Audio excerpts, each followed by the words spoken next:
KP classes के online YouTube platform पे आप सभी का हार्दिक स्वागत और अभिनंदन करता हूं। आप सभी को पता है हमारे बैच से हमारी इस क्लास द्वारा आपको नियमित कक्षाएं दी जा रही हैं, उत्तर प्रदेश स्पेशल की, रीजनिंग की, मैथ की, हिंदी की। इसी क्रम में आज मैं उत्तर प्रदेश में आपको पढ़ाऊंगा उत्तर प्रदेश का प्रशासनिक और राजनीतिक ढांचा। मैं बताऊंगा कैसे हमारे यहाँ उत्तर प्रदेश का प्रशासन चलाया जाता है, कैसे हमारे यहाँ राजनीतिक ढांचा है, कितनी पार्टियां हैं, कितने सदस्य चुन के जाते हैं, कैसे चुन के जाते हैं, कितने साल में चुन के जाते हैं, क्या नहीं होना चाहिए, क्या होना चाहिए, सारी योग्यता मैं आपको बताऊंगा। आप ध्यान देंगे, हमारा जो भारत है, पूरे भारत में संसदीय शासन प्रणाली है। कैसी शासन प्रणाली? संसदीय शासन प्रणाली, यानी एक संसद है, संसद के दो भाग हैं और एक राष्ट्रपति है। पहले एक भाग से विधेयक पास होता है, फिर दूसरे से फिर राष्ट्रपति साइन करते हैं, फिर जाके फिर वो नियम कानून बन जाता है। सेम ऐसे प्रदेश में ही होता है।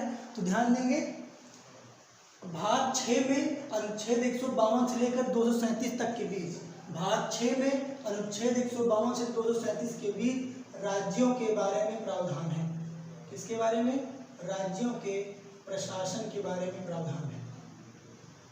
यानी भाग 6 में क्या कहा गया है कि ये बताया गया है कि राज्य का, जो उत्तर प्रदेश में, जो पूरे भारत में राज्य हैं, उनका प्रशासन कैसे किया जाएगा, ये हमारे यहाँ बताया गया है। फिर देखेंगे, चाहे केंद्र हो या राज्य, चाहे केंद्र हो या राज्य, दोनों जगह हमारे संसदात्मक शासन प्रणाली है। कैसी? संसदात्मक शासन प्रणाली। ये क्या होता है?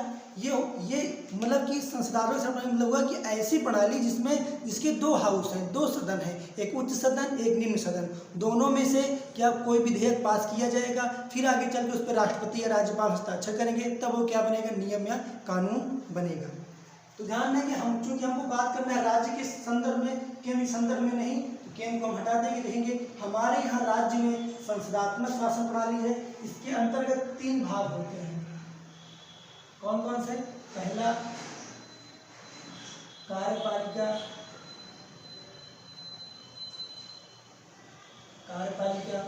दूसरा विधायिका और तीसरा न्यायपालिका। तीसरा क्या है? न्यायपालिका। ध्यान देंगे, साधारण शब्दों में समझेंगे, कार्यपालिका क्या होती है, न्यायपालिका क्या होती है और विधायिका क्या होती है। विधायिका का मतलब है ऐसा सदन, ऐसा संगठन जो विधियां बनाता है, जो क्या बनाता है? कानून बनाता है। जैसे हमारे आप केंद्र का संबंध मिलेंगे तो नियम कानून कहाँ बनते हैं? संसद में बनते हैं। तो संसद के दोनों पक्ष, सत्ता पक्ष और विपक्ष, यानी जो लोग मोदी जी के समर्थन में हैं, जो उनके विरोध में हैं, सब के सब लोग किसके भाग हैं? विधायिका के भाग हैं। तो विधायिका बनाने में, विधि बनाने में संपूर्ण विधायिका का योगदान होता है, चाहे वो सत्ता पक्ष के हों या विपक्ष के हों। सेम ऐसे राज्य में है, जैसे राज्य में जिसकी सत्ता है वो भी, और जो लोग विपक्ष में हैं वो भी, वो सभी किसके भाग हैं? विधायिका के भाग हैं। फिर विधायिका ने क्या बना दिया? कानून। अब उस कानून को लागू करना, उस कानून को राज्य में या क्षेत्र में या देश में लागू करना कार्यपालिका का काम है। अब लागू कौन कराएगा? हम उत्तर प्रदेश में देखेंगे तो योगी सरकार की जिम्मेदारी है। अब विपक्ष का हाथ से पक्ष छट गया। केंद्र में देखेंगे तो मोदी सरकार की जिम्मेदारी है। तो कार्यपालिका में सिर्फ सत्ता आती है, मंत्रिपरिषद आता है। विधायिका में सत्ता और विपक्ष दोनों आता है। न्यायपालिका जो होती है, ये न्याय करती है। मान लो कोई ऐसा कानून बन गया जो कि हमारे यहाँ अवैध है या संविधान का हनन कर रहा, तो उस पर क्या किया जाता है? उसको न्यायपालिका उसका जांच करती है। तो ध्यान देंगे, हम बात करेंगे उत्तर प्रदेश के परिप्रेक्ष्य में। उत्तर प्रदेश में कार्यपालिका के 2 भाग हैं। कौन कौन से? पहला अस्थायी कार्यपालिका, दूसरा अस्थायी कार्यपालिका। देखेंगे अस्थायी कार्यपालिका क्या है? अस्थायी कार्यपालिका का मतलब हुआ कि हमारे यहाँ जो मुख्यमंत्री हैं, जो मंत्रिपरिषद है, जो राज्यपाल हैं और जो सदस्य हैं, ये क्या होते हैं? इनका चुनाव हर 5 वर्ष बाद होता है। ये लोग हट जाते हैं। ये किसके भाग हो जाएंगे? अस्थायी कार्यपालिका के। लेकिन अस्थायी कार्यपालिका क्या है? हमारे यहाँ जो प्रशासनिक अधिकारी हैं, जो हमारे यहाँ सचिवालय के अधिकारी हैं, यानी जो अधिकारी जो परीक्षा दे के चुन के जाते हैं, जो पूरे 60 साल के लिए जितनी भी अवधि के लिए नौकरी करने जाते हैं, जो वो प्रशासन का हिस्सा हैं, वो क्या कहलाते हैं? वो कहलाते हैं हमारे यहाँ अस्थायी कार्यपालिका के सदस्य। तो ध्यान देंगे, कोई पूछेगा अस्थायी कार्यपालिका तो कम मतलब क्या हुआ, तो आप कहेंगे कि अस्थायी में कौन कौन आएगा? ऐसे लोग जो निश्चित समय के बाद हट जाते हैं, जैसे मंत्रिपरिषद, मुख्यमंत्री, राज्यपाल। और अस्थायी में कौन आएंगे? विभागीय कर्मचारी आएंगे। कौन आएंगे? विभागीय कर्मचारी आएंगे। फिर देखेंगे विधायिका के 3 भाग होंगे। कौन कौन से? राज्यपाल, विधानसभा, विधान परिषद और विधानसभा। विधायिका मतलब जो विधि बनाएगी, कौन विधि बनाएगी? पहले विधानसभा में आएगा, फिर विधान परिषद में आएगा, फिर उस पर राज्यपाल साइन करते हैं तो नियम बन जाता है। उल्टा भी हो सकता है, पहले विधान परिषद में आए, फिर विधानसभा में आए, फिर राज्यपाल साइन कर दे तो क्या बन जाएगा? कानून बन जाएगा। ध्यान देंगे सभी राज्यों में विधान परिषद नहीं होती, कुछ ही राज्यों में विधान परिषद है। फिर न्यायपालिका, हमारे हम प्रदेश की बात कर रहे हैं तो दो तरह की न्यायपालिका है। एक न्यायपालिका कौन सी है? High court. क्या होती है? हाई कोर्ट उच्च न्यायालय। दूसरी होती है अधीनस्थ। अधीनस्थ में कौन आती है? जैसे जिला न्यायालय, सत्र न्यायालय, डिस्ट्रिक्ट कोर्ट जिसको बोलते हैं, ये सब जो हाई कोर्ट के अधीन काम करते हैं इनको क्या बोलते हैं? अधीनस्थ न्यायालय। तो ध्यान देंगे राज्य में संसदात्मक प्रणाली है। पहला भाग क्या है? कार्यपालिका। कार्यपालिका दो तरह की है, अस्थायी कार्यपालिका और अस्थायी कार्यपालिका। अस्थायी कार्यपालिका में सचिवालय और विभाग वाले आते हैं। अस्थायी कार्यपालिका में राज्यपाल, मंत्रिपरिषद और महाधिवक्ता आते हैं। फिर ध्यान देंगे विधायिका। विधायिका के तीन भाग हैं, राज्यपाल, विधान परिषद और विधानसभा। फिर देखेंगे न्यायपालिका। उत्तर प्रदेश में एक हाई कोर्ट है और उसके अधीन काम करने वाले जैसे कि फैमिली कोर्ट, डिस्ट्रिक्ट कोर्ट, ये सब उसके अधीन आ जाते हैं। अब हम एक एक का अध्ययन करना शुरू करेंगे। पहले हम क्या पढ़ेंगे? उत्तर प्रदेश की कार्यपालिका। कार्यपालिका में पहला नाम क्या आता है? राज्यपाल। कार्यपालिका में पहला नाम क्या है? राज्यपाल। अब देखेंगे राज्यपाल के बारे में महत्वपूर्ण बात। राज्यपाल जो होता है ये हमारे यहाँ शासन का व्यवस्था ऐसी है कि राज्य केंद्र से पृथक नहीं है, राज्य केंद्र से बंधा हुआ है। तो हमारे यहाँ जो राज्यपाल होता है इसके बारे में ध्यान देंगे। पहली बात, यह केंद्र का प्रतिनिधि होता है। क्या होता है? केंद्र का प्रतिनिधि। ध्यान देंगे केंद्र का प्रतिनिधि का मतलब क्या हुआ कि ये जो है राज्य की समस्त जानकारियाँ, कुछ मुद्दे हो गए, सीधे राष्ट्रपति को रिपोर्ट करता है। यानी राज्य और केंद्र दोनों के बीच में मध्यस्थ भूमिका में कौन होता है? कौन होता है? राज्यपाल होते हैं। फिर क्या ध्यान देंगे? ये राज्याध्यक्ष होता है। क्या होता है? राज्याध्यक्ष मतलब यह पूरे राज्य का अध्यक्ष होता है, राज्य का यह प्रथम नागरिक होता है। क्या होता है? राज्य का प्रथम नागरिक।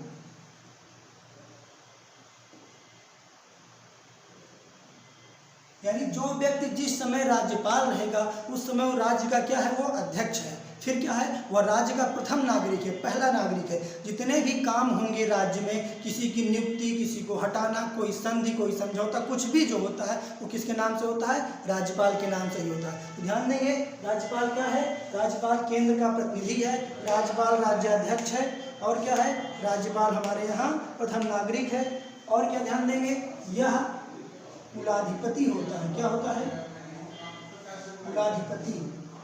यानी जितने भी राज्यों के विश्वविद्यालय हैं, जितने भी स्टेट यूनिवर्सिटियाँ हैं, उनका क्या होता है? ये कुलाधिपति होता है। मैं स्वाभाविक रूप से, मैं राज्यपाल हूँ तो मैं कुलाधिपति हूँ, इसके बाद आप राज्यपाल बनेंगे तो आप क्या हो जाएंगे? कुलाधिपति हो जाएंगे। तो ध्यान देंगे राज्यपाल केंद्र का प्रतिनिधि होता है। राज्य और केंद्र के बीच में एक क्या कड़ी का काम करता है? राज्य का अध्यक्ष होता है, राज्य का पहला नागरिक होता है, कुलाधिपति होता है। जितने भी स्टेट यूनिवर्सिटी हैं सबका क्या होता है? कुलाधिपति होता है। और क्या ध्यान देंगे? 5 वर्ष के लिए इसकी नियुक्ति होती है। कितने वर्ष के लिए? 5 वर्ष के लिए। कौन करता है? राष्ट्रपति करते हैं। कौन करते हैं? राष्ट्रपति करते हैं। ये इतना परिचय था राज्यपाल का, मोटा मोटा परिचय था। फिर क्या ध्यान देंगे? इससे महत्वपूर्ण प्रश्न जो परीक्षा में पूछा जाता है वो 3 प्रश्न है। कौन कौन से? पहला प्रश्न क्या है यहाँ से कि हमारे यहाँ वर्तमान में राज्यपाल कौन है? पहला प्रश्न क्या आएगा कि वर्तमान में राज्यपाल कौन है? आप क्या बताएंगे? आनंदीबेन पटेल। क्या बताएंगे आप? आनंदीबेन पटेल। ध्यान देंगे जब भी आप कोई परीक्षा देने जाएंगे तो आप एक बार इसको अपडेट करेंगे कि हमारे यहाँ कौन इस समय क्या कहते हैं? राज्यपाल है। फिर दूसरा क्वेश्चन क्या आता है? महत्वपूर्ण क्वेश्चन, हमारे प्रदेश का प्रथम राज्यपाल कौन था? प्रथम राज्यपाल कौन था? इसका उत्तर होता है सरोजिनी नायडू। क्या नाम होता है? सरोजिनी नायडू। ध्यान देंगे, यहाँ से दो प्रश्न आएंगे। उत्तर प्रदेश का पहला राज्यपाल, पहली राज्यपाल, तो आप कहेंगे सरोजिनी नायडू। दूसरा प्रश्न, उत्तर प्रदेश की पहली महिला राज्यपाल, तब भी आप क्या कहेंगे, माननीय सरोजिनी नायडू। वर्तमान में कौन है, आनंदीबेन पटेल। फिर जब ये कभी बदलेंगी तो आप क्या करेंगे, आप अपने प्रश्न को क्या करेंगे, अपडेट कर लेंगे। फिर एक क्वेश्चन आता है कि सर्वाधिक बार कौन बना है, सर्वाधिक बार हमारे यहाँ राज्यपाल कौन बना है। तो ध्यान देंगे, सर्वाधिक बार को वाले में मोहम्मद शफी कुरैशी, क्या नाम है, मोहम्मद शफी कुरैशी। तो तीन प्रश्न, वर्तमान में आनंदीबेन पटेल, प्रथम राज्यपाल सरोजिनी नायडू और सर्वाधिक बार मोहम्मद शफी कुरैशी और BL जोशी जी। कौन, BL जोशी। तो राज्यपाल से इतने प्रश्न हमारे यहाँ पूछे जाते हैं, महत्वपूर्ण प्रश्न यही पूछे जाते हैं। फिर अगला टॉपिक क्या है, मुख्यमंत्री। इसके बारे में जानेंगे। अगला टॉपिक क्या है, मुख्यमंत्री। ध्यान देंगे, इसको मैं यहीं पे लिखा रहने देता हूँ, मुख्यमंत्री को मैं यहाँ इंग्लिश में क्या कहते हैं, चीफ मिनिस्टर। क्या कहते हैं, चीफ मिनिस्टर, यानी मुख्यमंत्री। ध्यान देंगे, मुख्यमंत्री, राज्यपाल जो होता है वो राज्य का अध्यक्ष तो होता है, लेकिन उसकी स्थिति क्या है, एक कागजी होती है, मतलब कि सारे काम उसके नाम से होते हैं, लेकिन वास्तविक शक्ति जो है वो मुख्यमंत्री के पास होती है। जैसे आपके घर में जो आपके वृद्ध बाबा जी होंगे वो क्या है, राज्यपाल हैं, उनके पास सब कुछ चिट्ठी बनेगी उनके नाम से, खेत सारे उनके नाम पे, कुछ भी होगा उनके नाम। करता कौन है, आपके पिताजी करते हैं, हमारे पिताजी करते हैं, तो वो मुख्यमंत्री हो जाते हैं। तो CM क्या है या मुख्यमंत्री क्या है, ये वास्तविक प्रधान है। क्या है, वास्तविक प्रधान। कहाँ का, राज्य का, केंद्र का नहीं, राज्य का वास्तविक प्रधान है। फिर जैसे केंद्र सरकार में प्रधानमंत्री की भूमिका होती है, ठीक वैसे हमारे यहाँ मुख्यमंत्री की भूमिका राज्यों में होती है। अब आप क्या ध्यान देंगे, फिर वही तीन प्रश्न, वर्तमान में हमारे यहाँ के मुख्यमंत्री कौन है, तो आप क्या कहेंगे, माननीय योगी जी। फिर आप इसको समय के साथ अपडेट करते रहेंगे। फिर प्रश्न आएगा, सर्वाधिक बार हमारे यहाँ मुख्यमंत्री कौन हुआ है, तो आप कहेंगे सुश्री मायावती जी। कौन, मायावती जी। तीसरी बार हमारे यहाँ का प्रथम मुख्यमंत्री कौन था, तो आप हमको कमेंट करके बताएंगे हमारे प्रदेश का प्रथम मुख्यमंत्री कौन हुए थे। मैं इसके पहले आपको ये बात बता भी चुका हूँ एक बार। सबसे कम उम्र के मुख्यमंत्री कौन है हमारे यहाँ, अखिलेश जी। एक प्रश्न आप हमको खुद बताएंगे। फिर अगला क्या है, सचिवालय। अगला क्या है, सचिवालय। देखें, सचिवालय क्या होता है, हम आप लोग चुन के भेजते हैं, किनको चुन के भेजते हैं, हम आप लोग विधायक चुन के भेजते हैं, ठीक ना, विधान परिषद सदस्य चुन के भेजते हैं। तो ऐसी कोई गारंटी तो है नहीं कि उनको सब कुछ पूरा ज्ञान हो सकता है वो आदमी निरक्षर हो, पढ़ा लिखा ही ना हो सकता है उसको वहाँ पे जाके बना दिया गया स्वास्थ्य मंत्री और वो हाई स्कूल ही पास है, तो उसको सब कुछ पता तो होता नहीं। तो एक सचिवालय होता है, एक पूरा विभाग होता है जिसकी सहायता से मंत्री जी या मुख्यमंत्री जी काम करते हैं। तो सचिवालय बनता है किसके लिए, सहायता के लिए। इसमें कौन होते हैं, तो ध्यान देंगे, सचिवालय में एक होता है मुख्य सचिव। क्या होता है, मुख्य सचिव, प्लस इसकी एक पूरी टीम होती है। क्या होती है, एक पूरी टीम या कई सदस्य इसमें होते हैं। इन दोनों को मिला के क्या बनता है, सचिवालय। क्या बनता है, सचिवालय। ध्यान देंगे, ये IAS होते हैं। क्या होते हैं, IAS, इंडियन एडमिनिस्ट्रेटिव सर्विस से चुन के जाते हैं। और ध्यान देंगे, यह जो मुख्य सचिव होता है यह राज्य की IAS कैडर का सबसे प्रमुख व्यक्ति होता है, राज्य की IAS कैडर का सबसे प्रमुख व्यक्ति होता है। ध्यान देंगे, सचिवालय में क्या क्या होते हैं, एक मुख्य सचिव होता है। क्या होता है सचिवालय में, एक हमारे यहाँ मुख्य सचिव होता है और वो उसकी एक टीम होती है जिसमें वो प्रशासनिक निकाय कहते हैं। दोनों को मिला के राज्य का सचिवालय बनता है। एक अध्यक्ष होते हैं जो कि IAS होते हैं और यह राज्य कैडर का सबसे वरिष्ठतम IAS अधिकारी होता है। हम केंद्र सरकार के परिप्रेक्ष्य में जाएंगे तो जो कैबिनेट सचिव होता है वो सर्वश्रेष्ठ अधिकारी होता है, लेकिन राज्य के परिप्रेक्ष्य में जाएंगे तो मुख्य सचिव क्या होता है, सर्वश्रेष्ठ पदाधिकारी होता है। अब दूसरा प्रश्न आप हम कमेंट में क्या बताएंगे कि वर्तमान में हमारे यहाँ का मुख्य सचिव कौन है। अब तीसरी बात आते हैं महाधिवक्ता। देखेंगे, महाधिवक्ता मतलब होता है राज्य सरकार का वकील। जैसे हमारे यहाँ के बहुत सारे वकील हैं, सेम ऐसे राज्य सरकार को भी वकील की आवश्यकता होती है जो उसका पक्ष रखेगी। तो राज्य सरकार के वकील को हम क्या कहते हैं, महाधिवक्ता।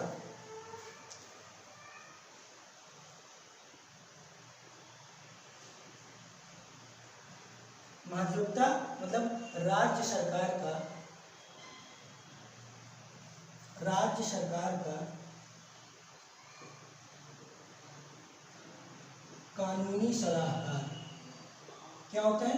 राज्य सरकार का जो कानूनी सलाहकार होता है उसको क्या कहा जाता है? महाधिवक्ता कहा जाता है। ध्यान देंगे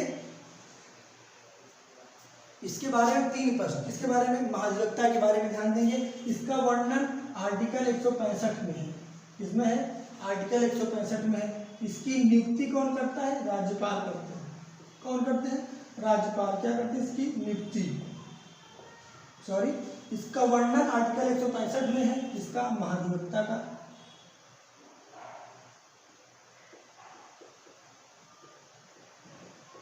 आर्टिकल 165 राज्यपाल नियुक्ति करता है और इसकी समय सीमा मतलब कितने वर्ष के लिए नियुक्ति हो रही इसका कोई वर्णन नहीं है। यानी ये कब तक काम करेगा? जब तक राज्यपाल की इच्छा होगी। राज्यपाल के प्रसाद पर्यंत काम करते हैं। 3 प्रश्न पॉलिटी में मैं आपको इसको और डिटेल में पढ़ाऊंगा। महाधिवक्ता आर्टिकल 165 में इनका वर्णन है, राज्यपाल इनकी नियुक्ति करते हैं और समय सीमा की इनका कोई वर्णन नहीं है, कितने समय तक ये काम पे रहेंगे। तो आपने क्या क्या देखा? हमने देखा राज्यपाल, मुख्यमंत्री, सचिवालय, महाधिवक्ता। ठीक, ये हमारी कार्यपालिका के प्रमुख हिस्से हैं। ठीक, फिर हम आएंगे विधानमंडल में। किस पे आएंगे? विधानमंडल में। विधानमंडल में आप ध्यान देंगे, विधानमंडल के जो सदस्य हो, विधानमंडल के जो भाग होते हैं 3 भाग। कौन कौन से? राज्यपाल, विधान परिषद और विधानसभा। राज्यपाल का वर्णन मैं आपको पहले ही बता चुका हूँ। यहाँ पर आप ये जान लेंगे कि राज्यपाल को बहुत सारे अधिकार हैं। पॉलिटी का विषय है, मैं आपको बता रहा हूँ। राज्यपाल कई लोगों की नियुक्ति करता है, कई लोगों को हटाता है। जब ये विधेयक पे साइन करता है तभी कानून बनता है। तो राज्यपाल क्या है इसको मैं पहले बता चुका हूँ। फिर क्या ध्यान देंगे? राज्यपाल के हस्ताक्षर से विधि बनती है। यानी पहले जो विधेयक आएगा विधान परिषद में आएगा, फिर विधानसभा में जाएगा, या पहले विधानसभा में आएगा फिर विधान परिषद में जाएगा। अंत में उस पर राज्यपाल जब साइन करता है तभी वो कानून या विधि माना जाता है, नहीं तो नहीं माना जाता। फिर हम क्या पढ़ेंगे? विधान परिषद के बारे में। किसके बारे में पढ़ेंगे? विधान परिषद के बारे में। ध्यान देंगे हमारे यहाँ जो विधान परिषद है, कहाँ? हमारे यहाँ जो विधान परिषद है इसका एक अध्यक्ष, एक सभापति होता है। क्या होता है?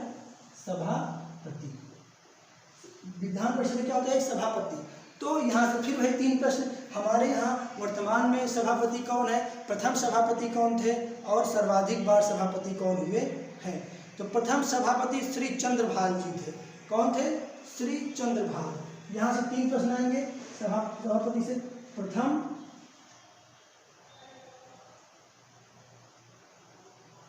श्री चंद्रभाल वर्तमान में कौन है और सर्वाधिक बार कौन है? और सर्वाधिक बार ध्यान देंगे। प्रथम कौन हुए? श्री चंद्रभाल जी, यानी हमारे उत्तर प्रदेश की विधान परिषद के प्रथम सदस्य कौन हुए? श्री चंद्रभाल जी। और फिर क्या करेंगे? वर्तमान में हमारे यहाँ कौन है? श्री रमेश यादव जी। कौन है? श्री रमेश यादव जी। और वीरेंद्र स्वरूप जी सर्वाधिक बार हुए हैं। सर्वाधिक बार कौन हुए? वीरेंद्र स्वरूप। वीरेंद्र स्वरूप। और वर्तमान में कौन है? रमेश यादव।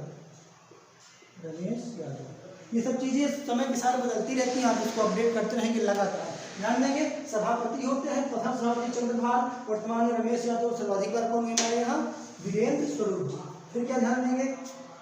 दूसरा महत्वपूर्ण प्रश्न आता है, हमारे यहाँ विधान परिषद कब अस्तित्व में आई? विधान परिषद का गठन हमारे यहाँ 1937 में हुआ था। कब हुआ था? 1937 में। ध्यान देंगे 1937 के पहले हमारे यहाँ विधान परिषद नहीं थी। 1937 हमारे यहाँ पहली बार क्या आई क्या? विधान परिषद। फिर क्रमशः एक चीज ध्यान देंगे, विधान परिषद का सदस्य बनने के लिए कम से कम आपको 30 वर्ष की उम्र होनी चाहिए। कितने वर्ष की? 30 वर्ष की उम्र में तब आप सदस्य बनेंगे। दूसरा कितने वर्ष के लिए बनेंगे? 6 वर्ष के लिए। कार्यकाल कितना होता है? 6 वर्ष का। 1937 में स्थापना हुई, 30 वर्ष की उम्र में आप सदस्य बन सकते हैं। अधिकतम कितने वर्ष के लिए? 6 वर्ष के लिए। और यह एक अस्थायी सदन है। क्या है? अस्थायी सदन। ध्यान देंगे जो विधानसभा होती है या कभी कभी भंग हो जाती है, जब चुनाव होना होता है विधानसभा भंग होती है, लेकिन ये कभी भंग नहीं होती। इसमें क्या होता है? अस्थायी सदन है। क्या है? अस्थायी सदन है। 6 वर्ष का इसका कार्यकाल होता है। 30 वर्ष की उम्र में आप इसके सदस्य बन सकते हैं। और साथ ही ध्यान देंगे 1937 में इसकी स्थापना हुई। और एक खास बात, हमारे यहाँ विधान परिषद की 100 सीटें हैं। कितनी सीटें हैं? 100 सीटें हैं। अब अगला आएगा विधानसभा। क्या आएगा? विधानसभा। फिर क्या ध्यान देंगे? विधानसभा में भी क्या होते हैं? विधानसभा अध्यक्ष होते हैं। कौन होते हैं? विधानसभा अध्यक्ष। इसमें भी 3 प्रश्न आएंगे। प्रथम विधानसभा अध्यक्ष, वर्तमान विधानसभा अध्यक्ष और मैक्सिमम बार कौन बने थे। फिर 3 प्रश्न, तीनों को उत्तर हम ढूंढेंगे। विधानसभा में अध्यक्ष होते हैं, प्रथम कौन हुए थे, वर्तमान में कौन है और आगे चल सर्वाधिक बार कौन हुए थे। तो देखेंगे, प्रथम हुए थे पुरुषोत्तम दास टंडन जी, सर्वाधिक बार हुए हैं आत्माराम गोविंद जी और वर्तमान में है क्या कहते हैं, हृदय नारायण दीक्षित। तो प्रथम बार कौन हुए थे? प्रथम बार हुए थे पुरुषोत्तम दास टंडन। कौन हुए थे? पुरुषोत्तम टंडन। पुरुषोत्तम टंडन। वर्तमान में है हृदयनाथ दीक्षित। हृदयनाथ दीक्षित। और सर्वाधिक बार, ये प्रश्न बहुत बार पूछा गया है कि सर्वाधिक बार विधानसभा अध्यक्ष कौन बने हैं, तो हैं आत्माराम गोविंद और केसीनाथ त्रिपाठी। ध्यान देंगे, 2 लोग हैं, आत्माराम और केसरीनाथ त्रिपाठी। केसीनाथ त्रिपाठी। फिर ध्यान देंगे, तीनों क्वेश्चन। प्रथम बार पुरुषोत्तम टंडन, वर्तमान में हृदयनाथ दीक्षित जी और सर्वाधिक बार कौन हुए थे, हमारे यहाँ आत्माराम गोविंद जी। फिर क्या ध्यान देंगे, इसमें कुल कितनी सीटें हैं और कितने साल के लिए निर्वाचित होते हैं और उम्र क्या होनी चाहिए। तो ध्यान देंगे, सेम वही चीज़ें। जब आप 25 वर्ष के हो जाते हैं तब आप विधानसभा के सदस्य बन सकते हैं। कितने साल के लिए? 5 साल के लिए। टोटल कितनी सीटें हैं? 404 सीटें हैं। कितनी सीटें हैं? 404। 2 भाग में है, 403 और 1। यहाँ से 403 सीटों पे चुनाव होता है और 1 सीट हमारे यहाँ एंग्लो इंडियन आंग्ल भारतीयों के लिए क्या है, मनोनीत की जाती है राज्यपाल के द्वारा। तो मैं आज की क्लास में आपको रिकैप करवाऊंगा। ये क्लास आपको तब समझ में जब आप थोड़ा बहुत पॉलिटी पढ़े रहेंगे। देखेंगे हमारे यहाँ उत्तर प्रदेश प्रशासनिक राज्य में क्या होगा, भाग 6 के 52 से 152 से 237 में राज्यों के प्रशासन के बारे में प्रावधान है। राज्यों में और केंद्र में दोनों जगहों में संसदात्मक शासन प्रणाली है। संसद के 3 भाग होते हैं, कार्यपालिका, विधायिका, न्यायपालिका। कार्यपालिका 2 होती है, अस्थायी और अस्थायी। अस्थायी में आते हैं जो कहीं बदलते नहीं, प्रशासनिक अधिकारी और सचिवालय के अधिकारी। विधायिका में, अस्थायी में हमारे यहाँ आते हैं कौन, मुख्यमंत्री, महाधिवक्ता, मंत्रिपरिषद सदस्य लोग आते हैं। विधायिका में राज्यपाल, विधान परिषद और विधानमंडल। न्यायपालिका में हाई कोर्ट और हाई कोर्ट के अधीन काम करने वाले न्यायालय आते हैं। फिर कार्यपालिका में पहला राज्यपाल के बारे में केंद्र का प्रतिनिधि होता है या राज्याध्यक्ष होता है, प्रथम नागरिक होता है, कुलाधिपति होता है, 5 वर्ष के लिए बनता है। राष्ट्रपति इसका क्या करते हैं, इसको बनाते हैं। फिर वर्तमान में राज्यपाल कौन है, आनंदीबेन पटेल। प्रथम राज्यपाल सरोजिनी नायडू, प्रथम महिला राज्यपाल सरोजिनी नायडू। सर्वाधिक बार मोहम्मद शफी कुरैशी और BL जोशी जी। फिर अगला कौन आते हैं, मुख्यमंत्री। CM के पास राज्य की वास्तविक शक्तियाँ होती हैं, ये वास्तविक प्रधान होता है। वर्तमान में कौन है हमारे यहाँ, तो आप कहेंगे योगी जी। सबसे पहली बार आप कमेंट करके हमको बताएंगे, सबसे ज़्यादा बार मायावती जी। सबसे नवयुग प्रधानमंत्री जो थे अखिलेश यादव जी थे। फिर क्या देखेंगे आप, फिर सचिवालय में एक मुख्य सचिव होता है, उसकी एक पूरी टीम होती है, इनको मिला क्या बनते हैं, सचिवालय बनता है। फिर ये मुख्य सचिव IAS होते हैं और राज्य कैडर का सबसे ऊपर का अधिकारी ये होता है। फिर आएंगे महाधिवक्ता के बारे में। महाधिवक्ता हमारे यहाँ जो होते हैं राज्य के कानूनी सलाहकार होते हैं। इनकी नियुक्ति राज्यपाल करता है। कितने समय तक काम करेंगे इसके विषय में कोई प्रावधान नहीं है, अनुच्छेद 165 में इनके बारे में चर्चा की गई है। फिर विधानमंडल में राज्यपाल को बता चुके, राज्यपाल हस्तक्षेप विधि बनती है। फिर विधान परिषद में एक सभापति होते हैं। कुल 100 सीटें हैं। ये जानिए, ये सारे क्वेश्चन हैं। कुल कितनी सीटें हैं, 100 सीटें। पहला क्वेश्चन, कब आई विधान परिषद, 1937। दूसरा क्वेश्चन, कितने वर्ष में, 30 वर्ष में। कितने वर्ष के लिए, 6 वर्ष के लिए। अस्थायी सदन है ये। प्रथम बार कौन हुए, श्री चंद्र भाग। वर्तमान में कौन है, रमेश यादव। सर्वाधिक बार वीरेंद्र स्वरूप जी। फिर विधानसभा में आएंगे, अध्यक्ष प्रथम बार पुरुषोत्तम टंडन, वर्तमान में हृदयनाथ दीक्षित। मैक्सिमम बार आत्माराम और केसीनाथ त्रिपाठी जी। 25 वर्ष में आप विधानसभा सदस्य बन सकते हैं। 5 वर्ष के लिए आपका कार्यकाल होगा। 404 सीटें होती हैं। 403 पे चुनाव होता है और 1 सीट जो होती है उस पर क्या होता है, एंग्लो इंडियन को मनोनीत किया जाता है राज्यपाल के द्वारा। तो इस चैप्टर की अगली क्लास जब मैं आपको लेके आऊँगा तो मैं आपको बताऊँगा न्यायपालिका के बारे में उत्तर प्रदेश की, फिर उत्तर प्रदेश में पंचायती राज सिस्टम के बारे में, उत्तर प्रदेश की नगर निगम के बारे में, फिर एक टॉपिक पूरा हो जाएगा। फिर एक टॉपिक बचेगा उत्तर प्रदेश की जनगणना, उसके बाद लगभग यूपी पूरा हो जाएगा।